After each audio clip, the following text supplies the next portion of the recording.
Merci d'être resté avec nous pour ce magazine Séninfo. Au sommaire, comment mieux prévenir le risque d'inondation? Une proposition de loi vient d'être votée. Nous irons dans le Var, touché en 2010, pour comprendre son intérêt. Mais avant, cette interdiction de produits polluants qui concerne les établissements publics, les communes par exemple, qui ne pourront plus utiliser des produits phytopharmaceutiques pour l'entretien de leurs espaces verts ou de leurs forêts. Cette interdiction interviendrait à partir de 2020, le temps pour les industriels de pouvoir proposer autre chose. Mais certaines communes n'ont pas attendu, elles jardinent déjà bio. C'est le cas de Versailles. Un reportage de Mathieu Horstmann. Des brosses à la place des herbicides. À Versailles, depuis maintenant 11 ans, la ville se passe intégralement de produits phytopharmaceutiques dans la gestion de ses espaces verts. À la place, les jardiniers binent ou brossent les herbes folles entre les pavés. C'est une brosse qui va être tractée et qui va passer le long des fils d'eau pour enlever toutes les herbes et les adventices qui auront poussé. Ce qui se passe à Versailles pourrait bien devenir la norme dans toutes les communes de France à l'horizon 2020. Les sénateurs ont voté la proposition de loi interdisant l'usage de phytopharmaceutiques dans les espaces publics. Pas de produits chimiques donc, alors les jardiniers développent des techniques alternatives, comme ce brûleur qui dessèche les mauvaises herbes. Un bénéfice pour la nature, défendu par les ouvriers eux-mêmes. C'est mieux pour la planète déjà. Il faut penser à tout l'environnement qui est autour de nous. Parce que les pesticides font 40 ans ou 50 ans pour disparaître. Ce nouveau système, qui devrait permettre une gestion plus raisonnée des jardins publics, est plutôt bien accepté par la population. Seule résistance, les cimetières. Ici, les usagers ont du mal à voir les herbes folles jaillir entre les tombes. Mais ce cimetière versaillais est situé juste au-dessus de la nappe phréatique. Alors il était important que le lieu soit écologiquement irréprochable. Il a donc fallu changer les habitudes. Alors par exemple, cet endroit est particulièrement difficile à désherber. Donc plutôt que de vouloir désherber, ce qu'on va faire, c'est qu'on va enlever le caillou et on va remettre un petit peu de terreau et réengazonner. De façon à ce que le jardinier soit plus avec une débroussailleuse pour maintenir une belle végétation basse, bien verte, et que ça soit plus agréable pour le particulier aussi qui vient se recueillir sur sa sépulture. Conséquence de ces nouvelles méthodes, le débroussaillage entre les concessions doit être fait plus souvent. Mais les jardiniers s'appliquent aussi à conserver les plus belles plantes, ensemencées naturellement. Ça, c'est que des semences qui viennent spontanément se ressemer. Et donc, le jardinier fait le choix de laisser cette végétation en place, de façon à ce qu'il y ait aussi, pour les insectes pollinisateurs, une diversité de fleurs. Cette politique environnementale évite ainsi de déverser près de 130 000 litres de produits nocifs, soit 25 000 € de gains par an, qui permettent d'embaucher des travailleurs en insertion pour s'occuper des espaces verts. Avec sa culture des jardins, Versailles est devenue une ville pilote en matière de gestion écologique. Un effort pour les 90 000 habitants qui ont dû modifier leur comportement.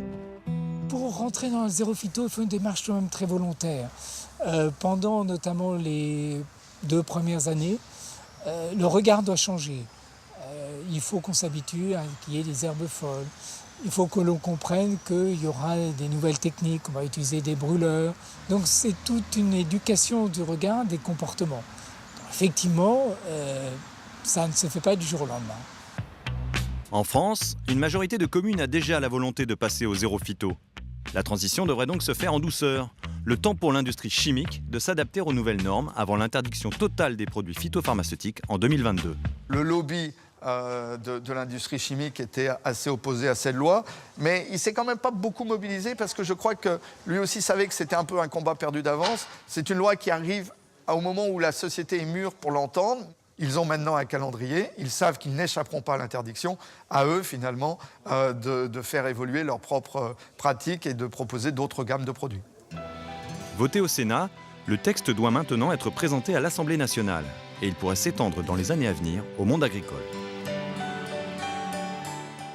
En France, 2 communes sur 3 peuvent être un jour touchées par des inondations. L'année 2010 en reste le triste exemple avec Xynthia en Vendée, suivi du Var et du Sud-Est. Suite à ces drames humains et matériels, le Sénat avait enquêté sur les moyens dont dispose la France en termes de gestion de crise et de prévention. Ces conclusions ont inspiré une proposition de loi qui vient d'être votée le 20 novembre dernier. Michael Spitzberg est allé sur place, justement dans le Var, rencontrer élus et anciens sinistrés pour nous expliquer ce texte. À la voir si paisible, elle paraît inoffensive. Pourtant, c'est bien cette même rivière, la Foreille, qui a ravagé Taradot en juin 2010. En sortant de son lit, elle emporte tout sur son passage jusqu'à ce pont. Des dizaines de maisons se retrouvent alors totalement inondées, des routes effacées de la carte. Une désolation qui touche tout le bassin de l'Argence dans le Var, noyé en quelques heures sous des trompes d'eau provoquant la crue de ses affluents. Le bilan est lourd, 25 morts et des dizaines de millions d'euros de dégâts. Ça a monté jusque-là, jusqu'à tiers de volée. Là. Sinistrée en 2010, la famille Landru garde un souvenir douloureux des soubresauts de la Floreille et se sait encore vulnérable. 3 ans et demi après, vous êtes toujours inquiet? Ah ben toujours, effectivement. On a eu 3 alertes oranges en 2011, donc l'année qui a suivi l'inondation. Et croyez-moi, ces 3 nuits-là, on n'a pas dormi. 3 ans et demi plus tard, Taradot a à peu près retrouvé son visage normal. Son maire, Gilbert Galliano, y a consacré le plus clair de son temps. Un travail de longue haleine, même si les réparations effectuées jusque-là restent fragiles. Après les inondations, on a essayé de refaire un semblant de berge, parce que nous avions refait la chaussée. Et puis c'est encore tout un an après, la rivière est remontée, ça nous a tout emporté encore. Gilbert Galliano est conscient de la précarité de son village. Voilà pourquoi il souhaiterait réaliser des aménagements d'envergure pour assurer la sécurité de ses 2000 habitants. Les travaux qu'il faudrait réaliser, donc, ça serait, comme on voit ici, là, mais il faudrait les faire de chaque côté, des berges basses de 10-15 mètres de large. Ce qui donnerait un libre passage à l'eau en cas de crue. Une illusion pour l'instant, car après avoir dépensé 2 millions d'euros pour réparer sa commune, dont la seule moitié a été prise en charge par l'État, Taradot est financièrement exsangue, mais aussi trop isolé. Notre malheur ici à Taradot, c'est que toutes les communes riveraines de cette rivière n'ont quasiment pas d'urbanisation le long du cours d'eau. Donc elles ne sont pas intéressées. Ce qui fait que si on crée un syndicat seulement pour cette rivière, ces communes-là devraient participer à des travaux qui se feraient surtout sur Taradot. Donc il n'y a aucune commune le long de la Floreille qui est intéressée par ce projet. Le drame du Var a jeté une lumière crue sur le retard de la France en termes de prévention des inondations. En cause, le labyrinthe administratif qui freine, voire décourage la mise en œuvre d'aménagements. Pour y remédier, Pierre-Yves Colomba, à l'origine d'une proposition de loi sur la prévention des risques d'innovation, veut remettre les acteurs locaux au centre du jeu. Sa solution ? C'est d'attribuer la compétence clairement aux intercommunalités. Les intercommunalités qui les exerceront, parce que c'est à ce niveau-là qu'il faut penser la protection, au niveau des bassins. Bon. Et puis ensuite, des financements. Une des propositions qui était dans le rapport et qui a été reprise, c'est de créer une taxe sur le foncier en général, toutes les formes de foncier, et qui permettra de programmer dans la durée les investissements, les entretiens. Si la loi devrait être adoptée courant 2014, ses effets, eux, mettront plus de temps à être visibles sur l'ensemble du territoire. En attendant, chaque année, les inondations coûtent à l'État près d'1,5 milliard d'euros. Et maintenant, ce livre de Jean-Pierre Chevènement, 1914-2014, l'Europe sortie de l'histoire chez Fayard. Le sénateur du territoire de Belfort s'interroge sur les raisons du premier conflit mondial, centenaire oblige, et ses conséquences sur l'Europe d'aujourd'hui en déclin. D'emblée, par exemple, il refuse d'exonérer l'Allemagne de ses responsabilités dans le déclenchement de la guerre. Ça, c'est l'approche historique. Ce pays impérialiste qui rêvait à l'époque d'hégémonie sur les Balkans, le commerce maritime ou la France.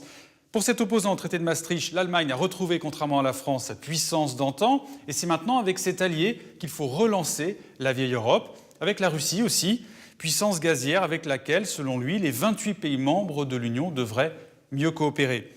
Cette approche historique, politique et économique, c'est aussi cette première mondialisation d'avant 14-18, conduite par la Grande-Bretagne, et qui a laissé place à la seconde mondialisation, celle qui fait peur, celle qu'on connaît aujourd'hui, et là encore, avec une redistribution des rôles, et l'Europe doit maintenant y trouver sa place. C'est la fin de ce magazine, merci de l'avoir suivi. Pour le Sénat, on se retrouve jeudi prochain en direct, 14h55, pour les questions au gouvernement. L'Assemblée, ce sera dès mardi, même heure, avec Daniel Sportiello. D'ici là, bon après-midi sur France 3.